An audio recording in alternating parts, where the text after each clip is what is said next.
Welcome back to another episode of Positive Solutions for Life. I'm your host, Peggy Meyer, and today we're talking about something that I think just about every single one of us is feeling right now: overwhelm. If you're anything like me, the last few weeks and maybe even the last couple of months have been absolutely packed and really honestly went by in a blur. Just think about it: family trips, Thanksgiving gatherings, kids' school concerts, programs, sports and activities, Christmas preparations like decorating, shopping, baking, wrapping, end of year deadlines, tax prep, volunteering at church, school, and the community. And looking back on the list of goals that I've set at the beginning of the year and realizing that a lot of them didn't get done, and thinking about what I should have accomplished instead. And that's just my list, right? You might be nodding along and saying, yep, and add this and this and this. You have your things too. But when we stack all of that together, it's no wonder that this season can feel overwhelming. It can trigger anxiety, FOMO, negativity, grouchiness, even sadness and depression. And it can turn a soft, warm teddy bear into a prickly cactus. This season, that's supposed to be joyful, can quietly become one of the most stressful times of the year. Here's a big reminder that we don't like to hear, but we need to. Most of this stress, most of this pressure, we put on ourselves.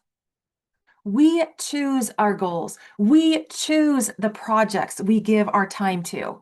We decide what a perfect Christmas should look like. We set our own deadlines. We overfill our own plates. And then, on top of all of that, we stop taking care of ourselves.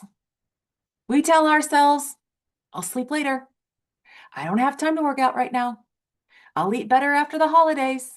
So we sleep less, we move less, we eat more sugar and grab and go items, and we allow the stress of the season to slowly steal our joy and peace. And then we wonder why we're exhausted, short-tempered, and disconnected. So let me ask you this. What if you could take back the rest of this year?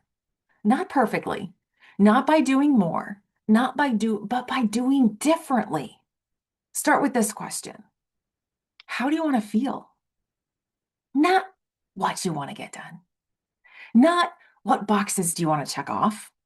How do you want to feel when you look back at this year? Look back at the goals you set in January. Or maybe you have forgotten all about them. Just think about how you really wanted this year to go, to feel like. Did any of your goals or intentions include peace, happiness, connection, satisfaction, feeling grounded? If so, here's the good news. You can still experience those things in the next few weeks, but it starts with awareness.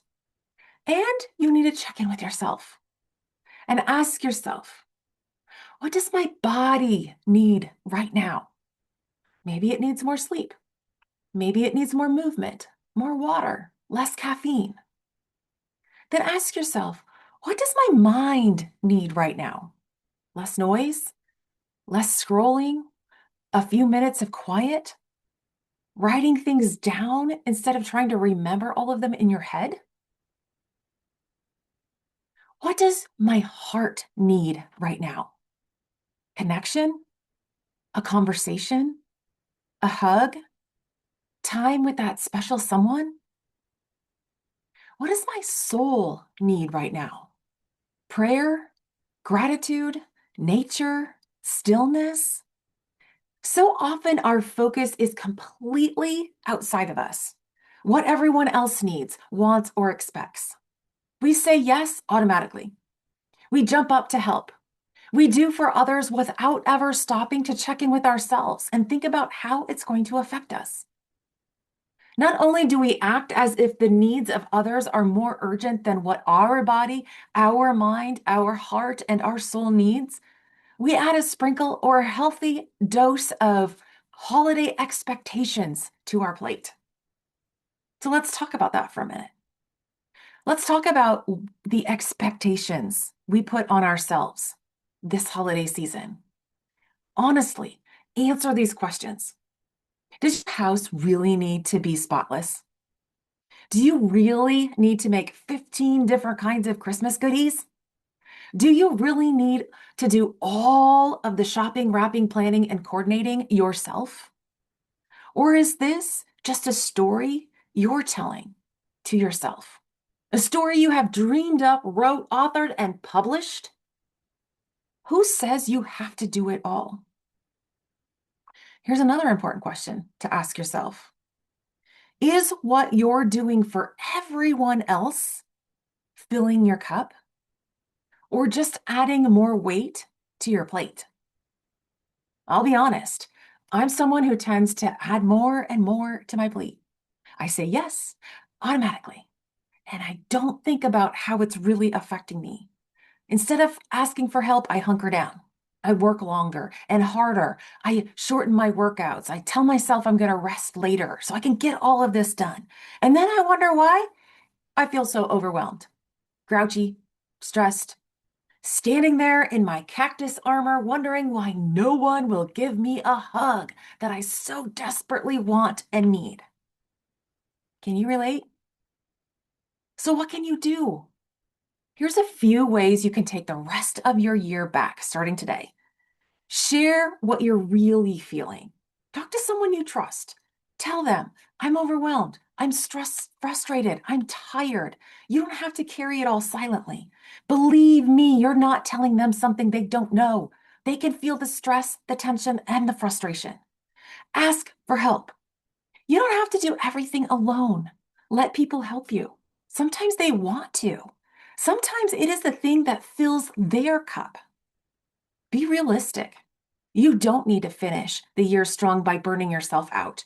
Strong might look slower, simpler, and more intentional. Strong might be saying no. Focus on filling your cup. What is it that you really want to do for yourself? How do you want to feel?